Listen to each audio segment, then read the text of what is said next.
또 만행산 천문대 운영하고 계시고 또 우리 그 뭐라고 그러죠?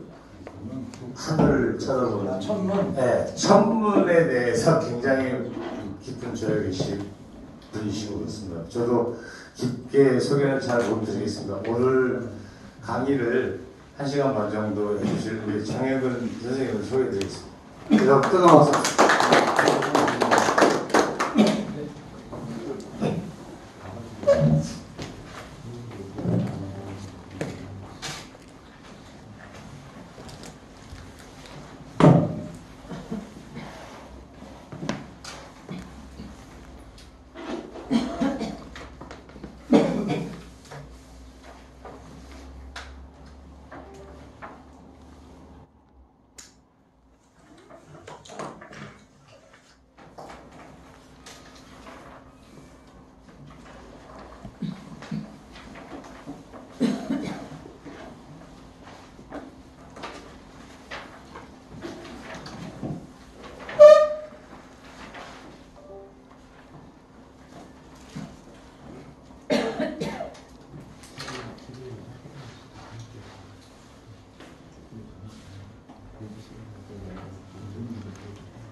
화면이 좀 크기가 작네요.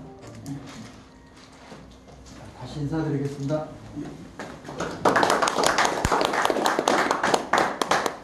오늘이 화요일이죠.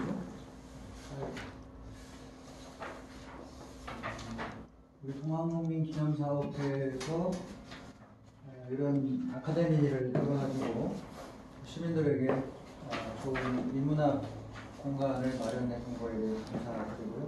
특히 우리 안경 회장님을 포함해서 사무국 관계자들 또 우리 남원의 기념사업회 회원들께 감사 말씀을 드립니다.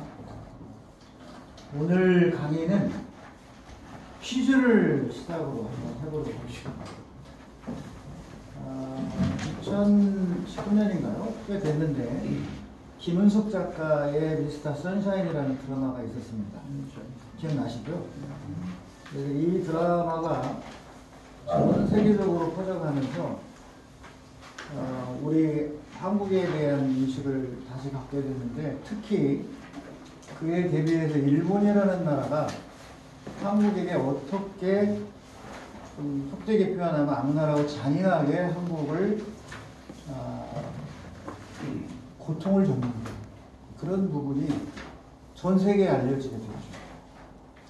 그래서 제1편, 총 24편인가? 아무튼 뭐 그 정도 될 텐데, 제1편의 시작 부분이 신미양요예요. 1871년 미 함대 5척이 인천 앞에 월미도 조금 만에 정박하고 강화도로 밀고 와서 초지진부터 덕진진, 광성보까지 초토화를 시킨 그런 전쟁입니다. 그 전쟁사를 어떤 걸 근거로 해서 드라마를 꾸몄냐면 철저히 사료 중심으로 했어요. 약 7분 동안 전개되는 이 신미양요의 전투는 거의 무금으로 진행됩니다. 핵심은 근대화된 미국과 전근대, 근대화가 되지 않은 조선이라는 나라와의 전쟁을 펼치는 겁니다. 정말로 극명하게 대조되는 장면들이 전개됩니다. 근대와 전근대의 차이. 가장 쉽게 얘기하면 격벌총을 쏘면서 광성보를 상륙해서 용도전대를 상륙해서 올라오고요. 우리는 화승총이니까 먼저 화약을 넣고 그다음 탄화를 넣고 다시 꽉 쟁여야 되고, 그리고 돌려서 심지에다가 불을 붙이고, 그 심지가 이 뇌격이라고 하는 게 있어요. 뇌각 말고 그 뇌격을 치면 그게 심지가 타들어가서 안에 있는 화약을 폭발시키는 거예요. 그 압력으로 우리의 쇠구슬이 나가는 거예요. 자, 그러면 근대는 이거예요. 그대로 서서 쏘면서 다음 총을 쏠 수가 있어요. 우리는 이거 하다 다 죽었어요. 그래서 350명이 그 해안에서 몰살당합니다. 학살 수준입니다.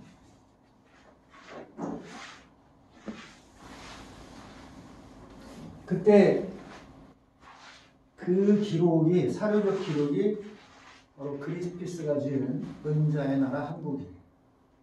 여기에 그 장면이 그대로 나옵니다. 이거를 극화한 거예요. 그냥 상상으로, 작가의 상상으로 한 게 아니고 이 남겨진 사료를 바탕으로 그대로 재현을 했어요. 그리피스의 은자의 나라입니다. 그 다음에 이제 퀴즈예요. 오늘 퀴즈 맞히는 분은 제가 쓴 책 길의 형의 한지를 가지고 왔어요. 이 드라마의 마지막 부분에는 이병헌이 외국인 종군 기자 맥켄지를 만나는 장면이 나옵니다. 실존 인물이고요. 그러면 앞에의 장면은 시대가 1871년이에요. 신미향. 근데 지금 이 장면은 그 드라마 미스터 선샤인에서 끝부분에 등장한 이 시대적 배경은 1906년에서 7년입니다. 그러니까 무려 약 26, 7년 뒤의 이야기예요. 대한제국이 거의 망해가는 시 일산회가 끝나고 1907년이면 대한제국 군대가 해산이 되고 이런 시기에 외국인 전문기자가 와서 우리의 의병사를 취재하면서 기록에 남겼어요. 맥켄지라는 사람인데 이분이 남긴 책을 우리가 번역해서 이렇게 이야기를 합니다. 이 책 제목이 뭔지 아시나요? 대한제국의 비극. 여기는 저거 아니에요? 은자의 나라 한국 그렸는데 금방 얘기하신 분 다시 한번 얘기해 보세요. 대한제국의 비극. 예, 정답입니다. 이거를 제가 써놨어요. 그래서 오늘 체험관에 오셨었는데 이 책을 받으려고 한 거예요. 제가 보여드렸어요.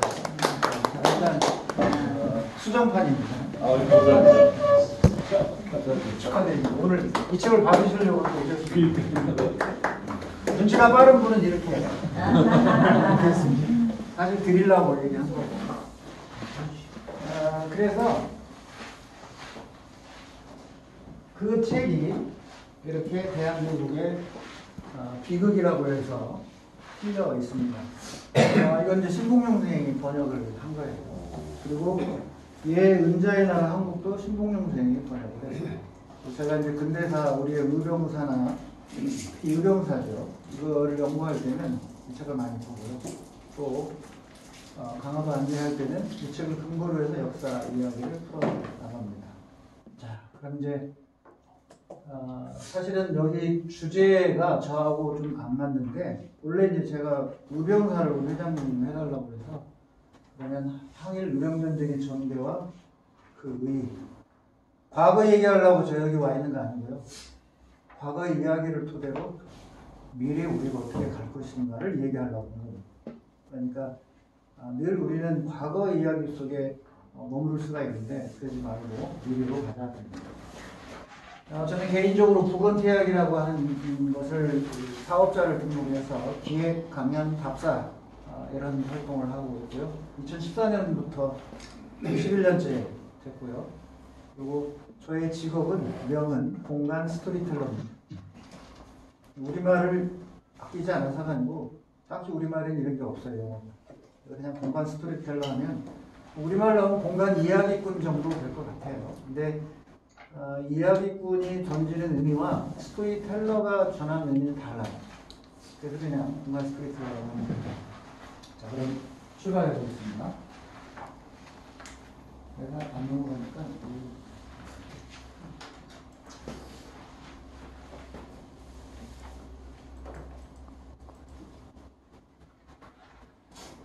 저는 이제 우리나라의 근대사를 많이 집중을 합니다.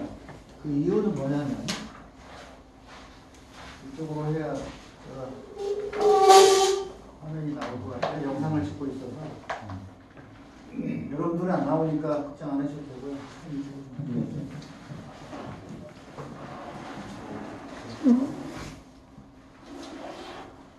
강화도, 그리고 군산, 그다음에 제주도 이 세 곳의 지역을 저 근대사로 강의를 합니다. 다 현장을 다니는 거고요. 쉽게 얘기하면 강화도는 유럽의 산업혁명과 제국주의가 들어오는 초입이에요. 초입, 강화도.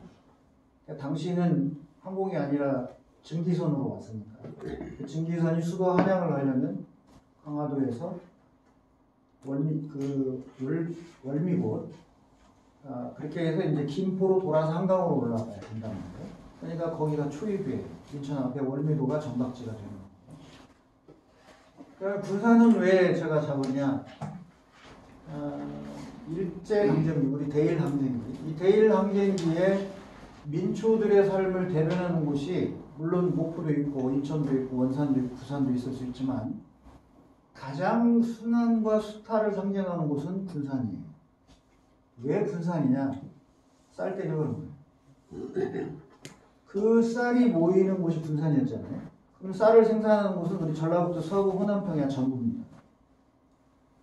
정읍, 태인, 신태인, 화오리, 도안, 배들평야, 이평, 그리고 김제, 벽골제에 있는 그 드넓은 평야, 그리고 올라온 백구, 공덕, 그리고 익산의 오산, 군산의 인피, 서수, 전부 다 평야입니다. 그죠? 그리고 군산의 계야, 대전, 그러니까 이 전체가 다 우리나라 최대의 곡창지대이기 때문에 이 쌀을 수탈하기 위해서는 농민들과 쌀과 물과 논이 있어야 되는 거잖아요. 그게 네 가지가 한 몸이에요. 그게 전라북도 호남평야, 전라남도가 아니고 전라도 전북의 서부 평야지대 호남평야가 되는. 근데 여기에는 철로도 놔야죠. 끌고 가야 됩니다. 다리도 놔야 되죠. 이제 강화에 있는 간척지 쌀을 싣고 가기 위해서는 철로가 아니라 다리가 필요했어요. 군산 내양을 가고.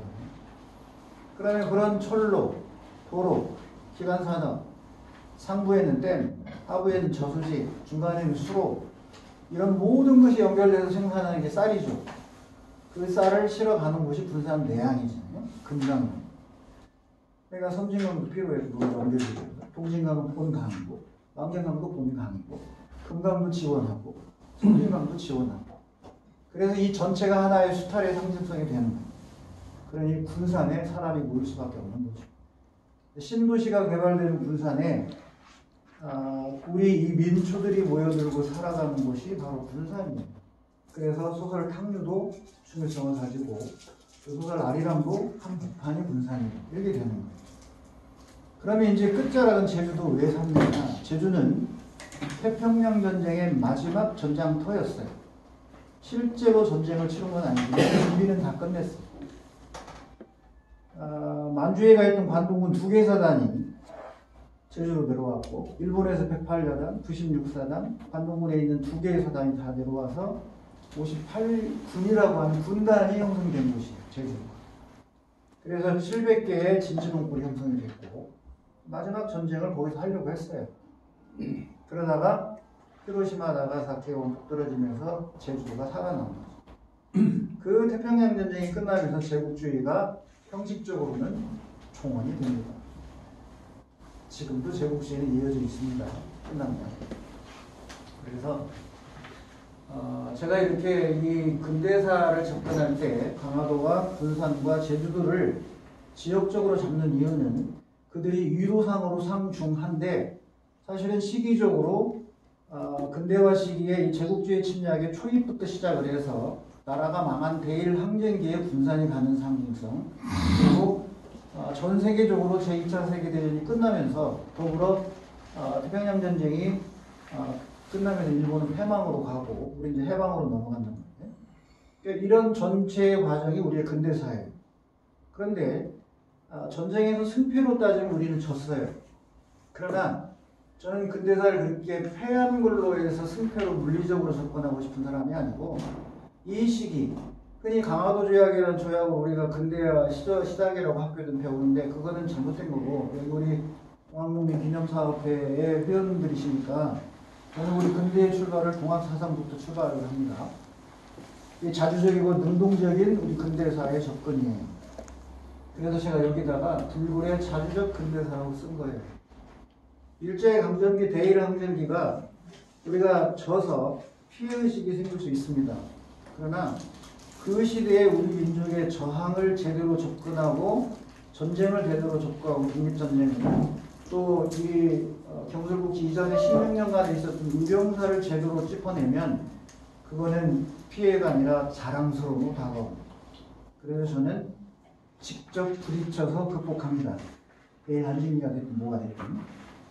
그래서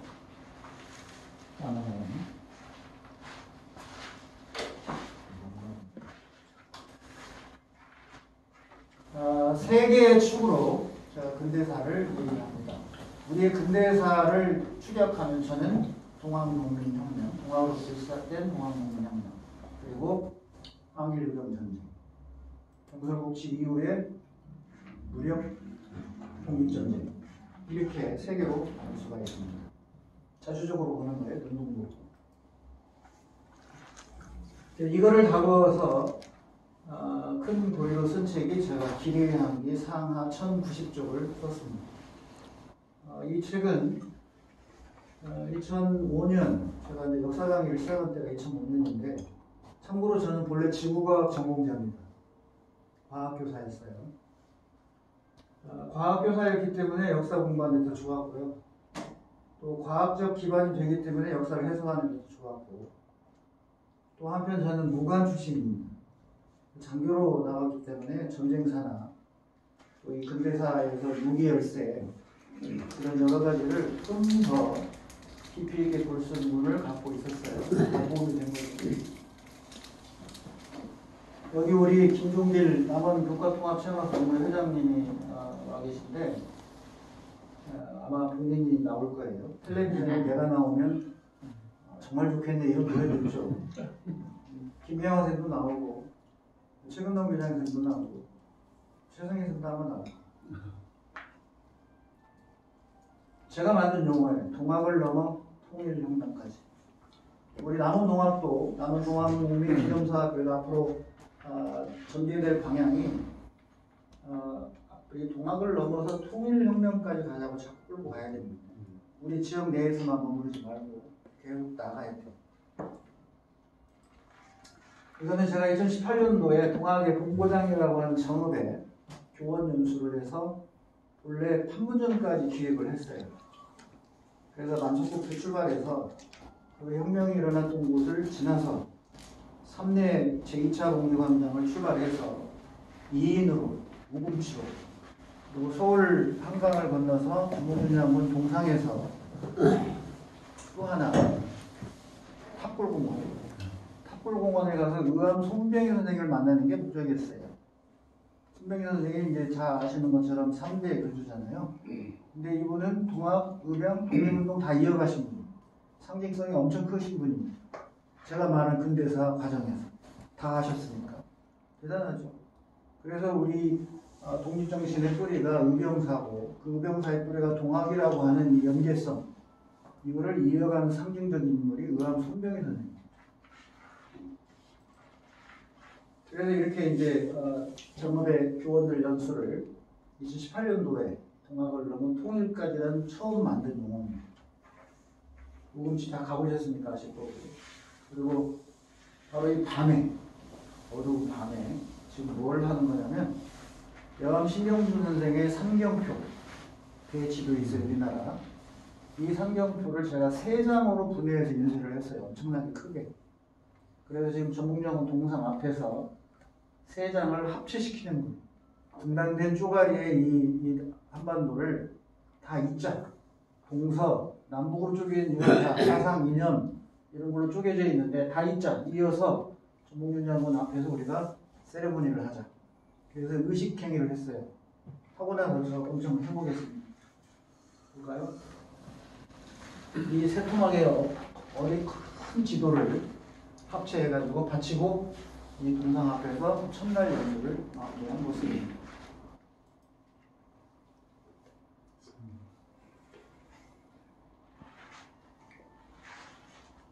이 사진은 우리 전라북도 교육연수입니다. 저는 주로 교원들을 대상으로 연수를 진행해왔습니다. 지난 한 15년간. 그래서 교육연수원에 녹두 꽃으로 다시 피는 동학농민혁명. 호텔에서 사전주소 전달하고 다음날 새로운 코스로 김계남 장군의 청주까지 가는 프로그램을 시도를 했어요. 다들 우금치를 넘어서 그쪽으로 가는데 우금치를 넘은 뒤에 끝내지 말고 금강을 넘자. 금강을 신탄진 쪽에서 넘어서 문의로 해서 청주성으로 가자.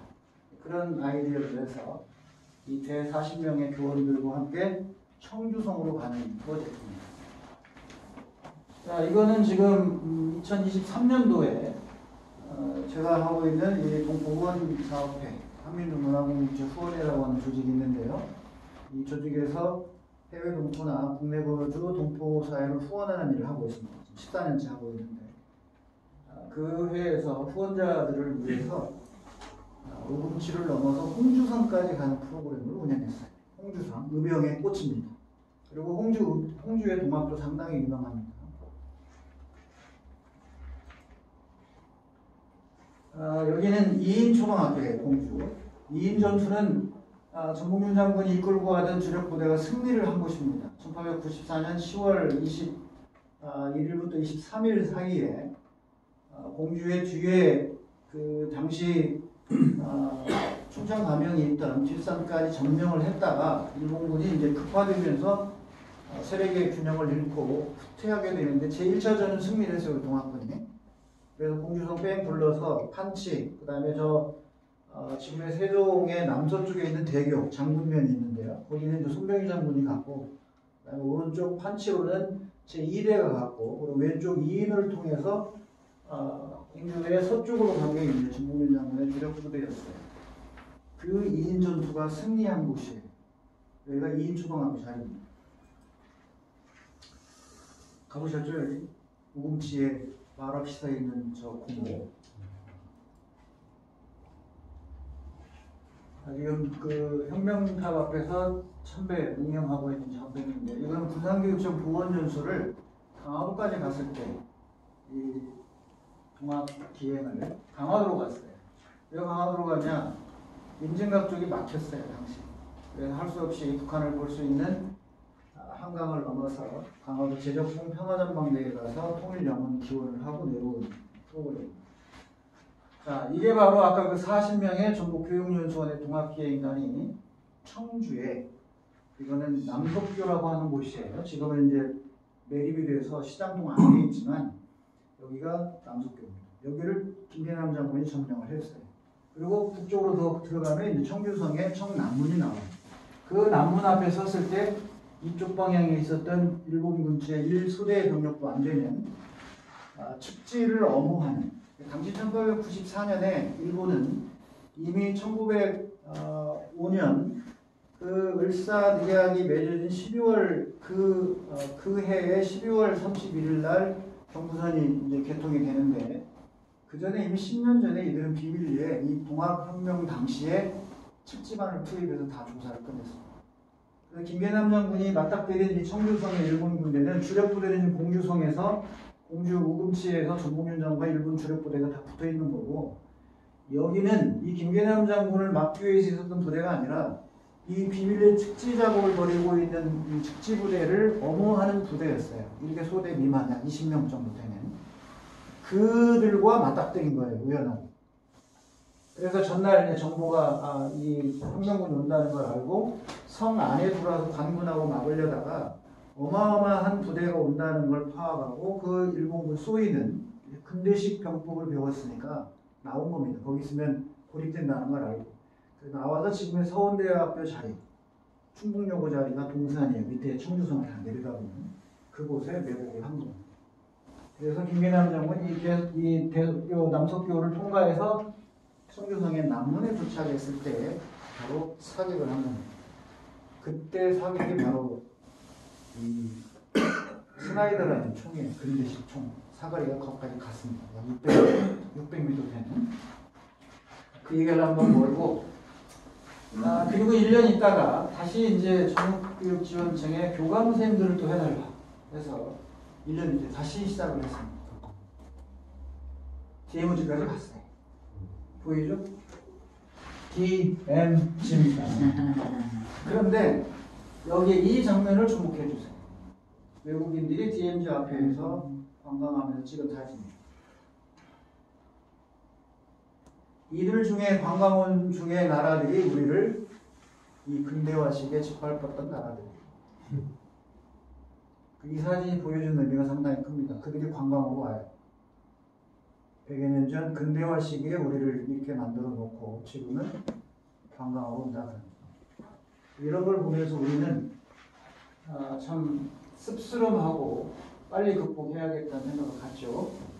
2020년 코로나가 한창일 때 군산교육청에서 다시 연수를 해달라고 이번에는 유림의병 정난 사정비를 제가 주목했어요. 2인에 있습니다. 이 유림의병 정난사정비는 남원 양씨들이 그 비를 세웠어요. 그래서 제가 남원 양씨 정치내에 혹시 회원이 있다 그러면 빨리 가서 이거 없애는 게 좋습니다. 두고두고 이건 욕을 먹을 비기 때문에 유림들이 나서서 동학을 토벌했다는 비예요. 그래서 제가 이거를 안내하면서 광화문에서 태극기 부대 있잖아요. 태극기 부대. 그 태극기 부대하고 한 거 거의 같아요. 같은 맥락이에요. 이 유림의병들이 한 행동과 지금 광화문에서 나라를 왜곡한다고 하는 태극기 부대하고 시대만 다르지 같은 맥락이에요. 우금치를 넘어가는 거. 그리고 강화도에 가서 근대사를 제가 강의를 하고 그리고 남배단에서 통일기원 영어를 했습니다.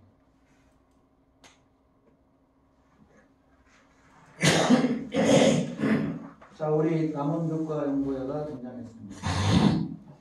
우리 교롱산 앞에 동학동산 동학광장에서 출발을 해서 삼내에서 2차 공기 일본 구축에 따른 배우고 그리고 금산으로 갑니다. 김계남 장군이 갔을 루트예요. 그 삼내에서 고산을 거쳐서 대둔산 이치를 넘어 올라가서 우리가 금산으로 올라갑니다. 금산에서 간 뒤에 다시 어디로 가냐면 이제 회덕으로 가기 위한 당시 위치명을 제가 깜빡하고 있는데 현재 남아있어요. 김계남군이 여기를 들이닥쳐서 두개랑 다 했다고 합니다. 그리고 여기가 이제 회덕이에요. 회덕이 때문에 그렇게 하고서 이제 신탄진을 넘어갑니다. 여기가 신탄진 나무예요. 이거를 넘어갔습니다. 저 뒤쪽이 태천댐이에요.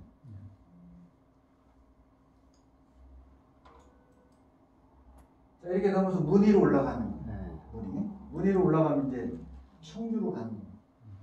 그래서 여기가 바로 서원대학교 자리고 서원대학교 높아요. 이 밑에 팍 꺼져 있는 데가 청주성입니다. 일본군이 여기서 매복해 있었어요. 사거 600m 거리 돼요. 그래서 이게 소대가 반절되는 약 20명 정도 되는 이거에 수만의 김계남 장군대가 와야 됩니다. 청주성 안에고요. 그리고 이게 바로 청주성의 청남문입니다. 이 앞에까지 김계남 장군과 우리 남원의 동학강령의 의병들이 여기까지 진출을 했습니다. 그리고 아까 남석교 자리에 와서 자주통일을 외치고 돌아왔더니 저녁 7시가 됐습니다. 아침 7시에 출발했습니다. 만 12시 갑니다. 자, 이렇게 제가 지금 하고자 하는 게 우리 이 의병전쟁의 전개 과정과 그 의의를 지금 설명드리는데 첫 번째는 동학을 살펴봤어요.